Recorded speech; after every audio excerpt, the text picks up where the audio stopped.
Hello, I'm Cassandra, and today I'll be giving an overview of the paper How to Not Get Rich, an Empirical Study of Donations in Open Source.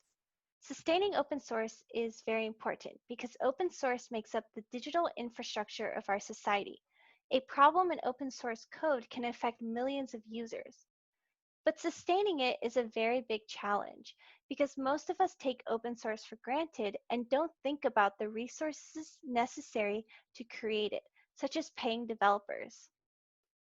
Donations are gaining in popularity as a potential way to sustain open source and provide money for developers who work on it.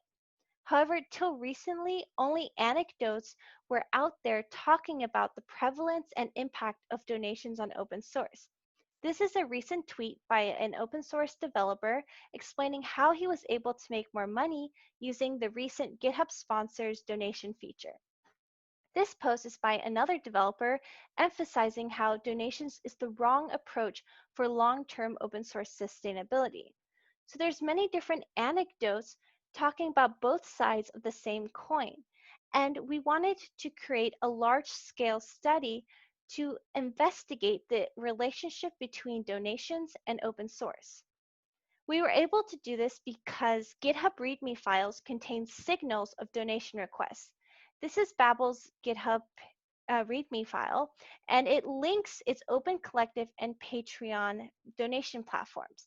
So by mining a bunch of GitHub README files, we were able to amass a large group of projects asking for donations that we could further study.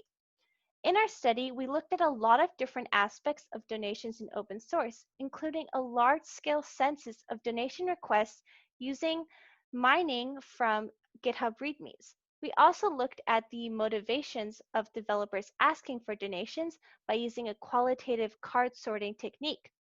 And we contrasted those results by looking at how donations are actually used. In terms of on a more quantitative level, we used regression modeling to look at the characteristics of projects asking for and receiving money. And we used time series analysis to look at if there are any measurable effects of donations on open source.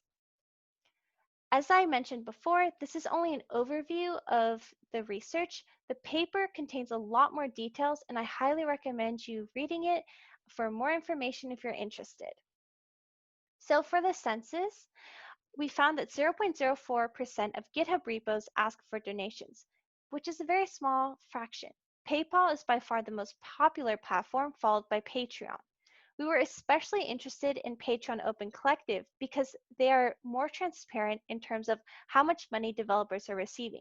Patreon lists monthly earnings on most pages, and Open Collective is the most transparent because they list information about every single transaction, including getting money and spending money. From the projects using either Patreon or Open Collective, we wanted to see how much money are they getting. And we found that most projects receive little funding. In fact, 39% of projects receive no funding even though they ask for it, and only 10% receive at least $1,000 a month. We also wanted to see what developers plan to spend the donations on.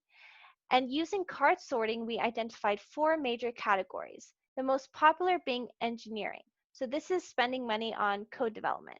There's also community, which is spending the money to create documentation, video tutorials, project expenses, so maintaining servers, buying hardware, and personal, paying down student loan bills and other living expenses.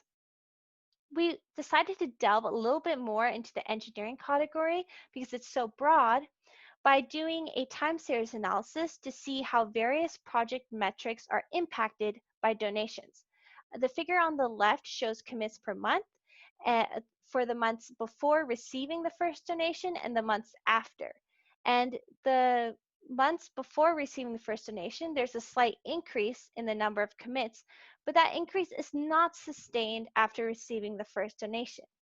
In terms of average issue resolution speed, overall it increases over time, and we found a slight dip in issue resolution time after receiving the first donation, but like for commits per month, it was not sustained. So overall, the impact of donations is small and short-lived.